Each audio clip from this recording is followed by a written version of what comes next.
It is not okay. It is not okay in any way, shape, or form. And for a country that calls children a blessing from God, it sickens me. If you look at these pictures and you're complacent, maybe it's not just these precious kids that have been robbed. Maybe you have been robbed too of your humanity, of your empathy, and of your urgency to care.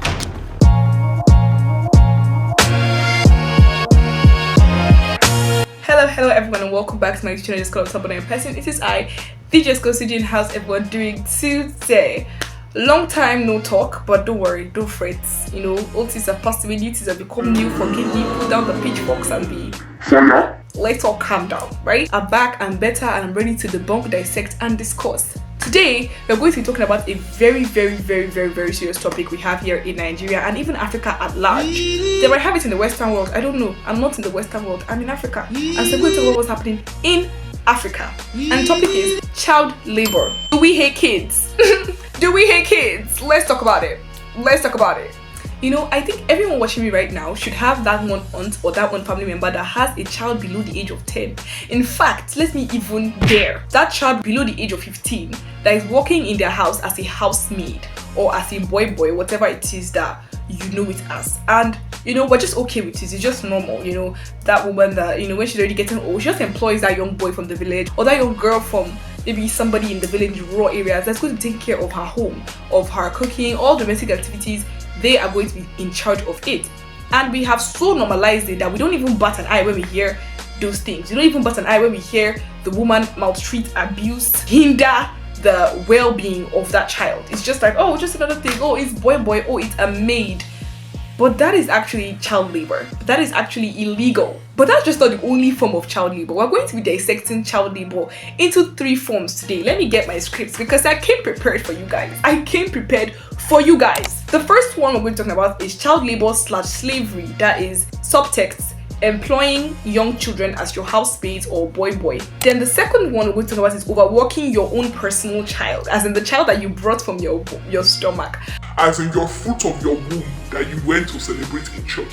Overworking that child. The third one we're going to talk about is industries where child are used in forced labor. All of them are under child labor. I think we're hungry. Let's dive in.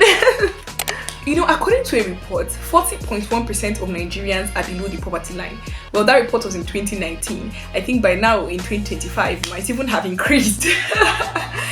So it is not far-fetched, or it is not so, oh my God, really, to see child labor happening in a large amount, because the root cause of child labor is poverty. The only reason why a mother or a father will send their child off to another person's house to be, you know, treated as dirt is because they don't have money to take care of that child, right? The only reason why a woman would give birth to a child and send him out to hawk at 5 a.m. in the morning is because they don't have money to take care of themselves, and all hands have to be on deck.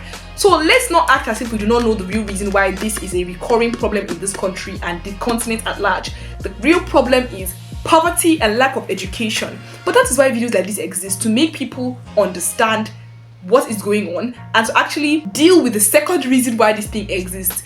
It's not just poverty, it's also suffering mentality of the black man. I'm going to streamline it. Suffering mentality of the Nigerian man. The average Nigerian believes that to actually get somewhere in life, you have to struggle. And that's why we hate the rich so much, because the rich go against this thing. The generational wealth babies, the Nepo babies go against this belief that to become something or to actually know that yes, I have made it, you have to struggle, you have to toil the earth. You see, when God was giving that thing to man, when he said you will toil the earth, Nigerian people, we took it personally that if you have not sweated like this, you have not started. In fact, it's not possible for you to be living large if you have not sweated. And that's why they will take their children to schools where these children will actually be cutting grass, be doing this. And you think, oh, it's just because they are poor. No, not everybody that takes their child to a government school is poor. Some of them have money, but they believe that child just has to go through such rigor, such hardship, to prove that they can actually survive in the real world where their counterparts are already 20 billion steps ahead because they did not need to go through all that rubbish to be financially independent.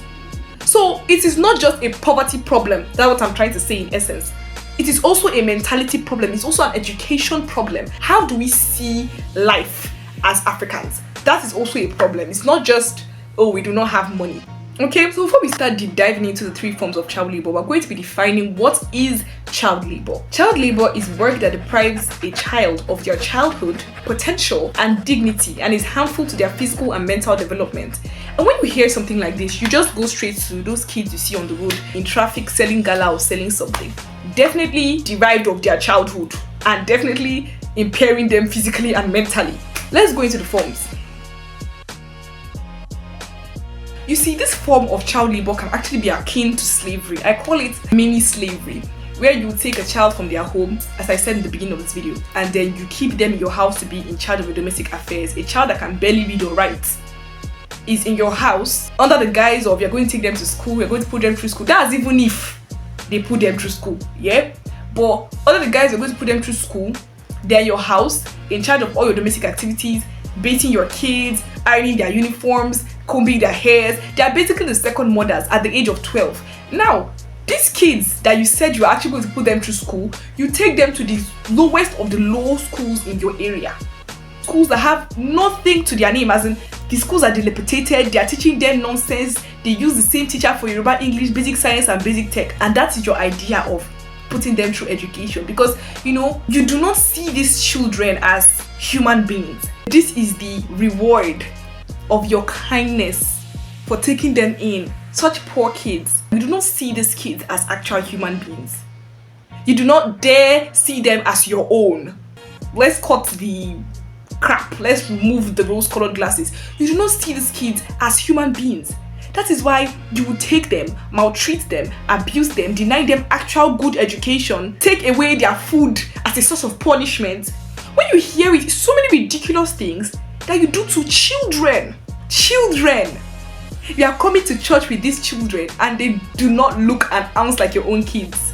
People can just clearly tell that this is your housemaid or this is your houseboy. Because how dare they look like your precious children? Aren't they somebody else's children? It is such an evil and cruel mindset that I need us to remove. I want that after watching this video, the next time you see a child hand in hand with a grown woman, looking haggard and tattered. Wait, did I say hand in hand?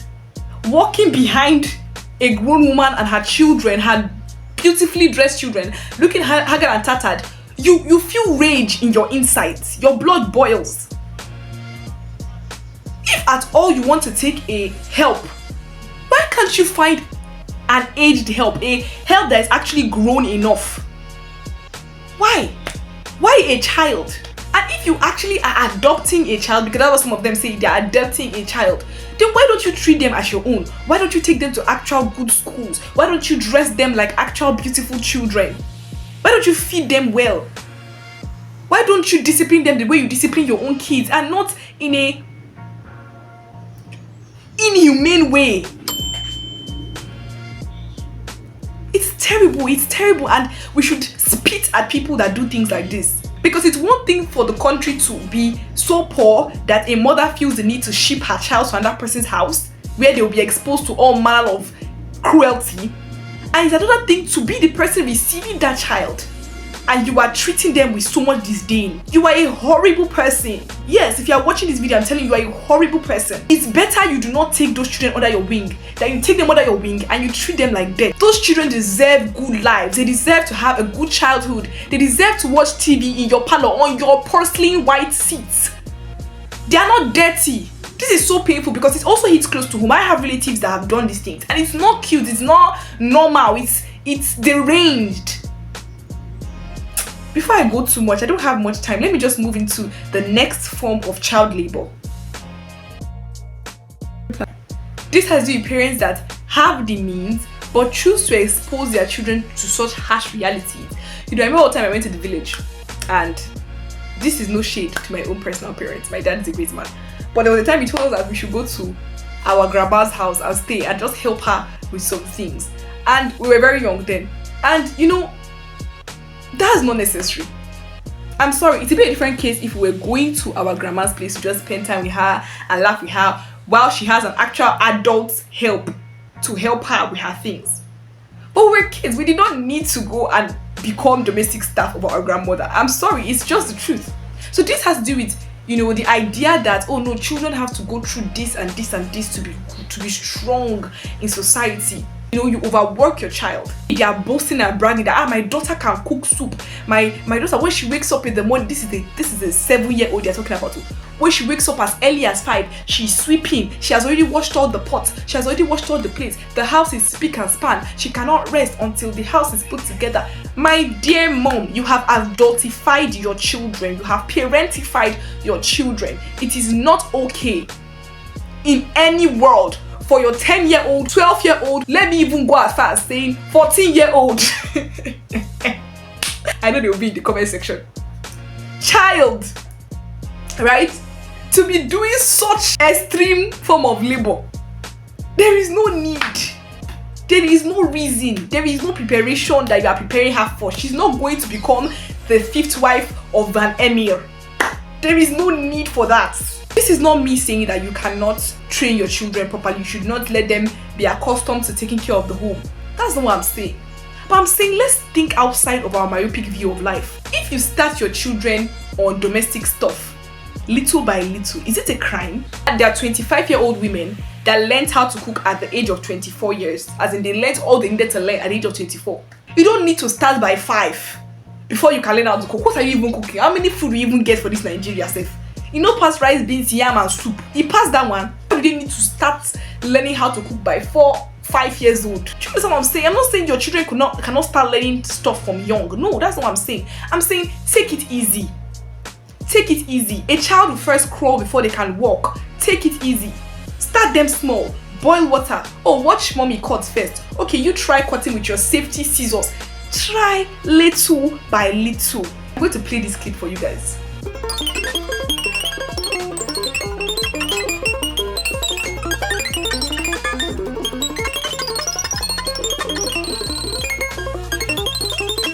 Did you see how that woman did it? They're starting small. They're starting little by little. Your child can become a full, well-rounded individual that doesn't have their childhood stripped from them and still learn all these things you think that they need to learn. No, it is not okay for you to overwork your child. Yes, we know that you are the one that gave birth to the child, but there is a time for everything, step by step, easy by easy. If not, you are depriving that child of a good childhood. Let's take a look at this. Smartphones and laptops. An army of children are at the heart of the mining production. Wearing no shoes and in the most wretched conditions, Dawson is ordered to retrieve the sack he's forgotten. There's an urgency now. The rains make this dangerous work even more risky, and Dawson's told in no uncertain terms he risks a beating if he messes up again. 8 and 11 years old. Even this punishing work doesn't guarantee enough for food. Dawson hasn't eaten for 2 days now. Unlike child labor, forced labor implies that, you know, the child is actually being paid. Not all child labor is the child actually being paid. You know, it may just, like I said, the auntie will take the child in with the idea that she's going to take him through school. She might not, most times actually they're not getting paid. But in forced labor, they may be getting paid, just peanuts. Let's look at dictionary definition now. It's a work or service which is extracted under menace of penalty and for which the person has not offered himself or herself voluntarily. So it can be a parent shipping, as in forcing their child to go and work in an illegal mining operation. And I think as a society, we all have to hang our heads in shame because we are enjoying a device that was gotten through the blood, sweat, and tears of children. So that's a very hard pill to swallow.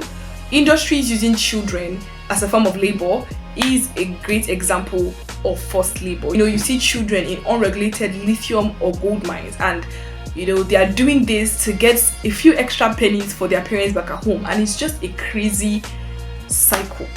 It's crazy that in a society that claims that we value the life of children, these things are happening right under our noses and everybody is just looking at it. When I was doing research for this video, I saw that, oh, actual work is actually being done to ensure that these things are not happening, especially in the industries, because it's crazy that this is happening in the industries. It's one thing for it to be happening in our personal homes that we cannot like actually scrutinize, but in big industries, these things are still happening. It's crazy. But anyway, I saw that work is actually being done, but you know, we need to be faster. We need to do more. We need to do more. because children are supposed to be the future of the nation, and if half of these children spend their entire lives being stuck in this horrible cycle of being a child slave, what can we say of the future of the nation or of the continent? And don't just sit there because your parents are not involved in it, you're not involved in it, then it's cool. Come outside, speak up about child labor. Let it be something that is constantly on our lips. You have that your friend that just married 2 years ago that wants to go and bring a child from the village to live with her. Discourage her against it. Say, don't do that. It's not okay. Not only is it illegal, it's immoral, it's cruel. Any culture that destroys humanity deserves to be abolished. And I think that's where I'm going to end this conversation. Thank you guys for coming to my first video in a long time. I dressed up for it. I wish you guys can see my outfit. I wore this really cute outfit, this top and this nice skirt to shoot this video because I was so excited to make a video after such a long time. So I hope you guys enjoyed it. I hope you guys learned a lot from it. I hope you guys will do better because of it, because that's why I'm here. Okay, I'm here doing all this yapping, doing all this researching just so that we can do better. I know that Nigeria is a country that is submerged in poverty, but we can do better. Okay, we can do better. First, to alleviate the country from poverty, and then also in our personal lives to be better human beings. Thank you guys for watching. Make sure to like if you enjoyed the video, comment your own thoughts. I want to hear what you think about this entire conversation, and share to your friends and family that need to collect their socks. If you're new here, welcome to the cutie community. Make sure to subscribe to become a certified cutie. I just come here, sit down, dissect, debunk, and discuss. See you in the next one. Ta-ta!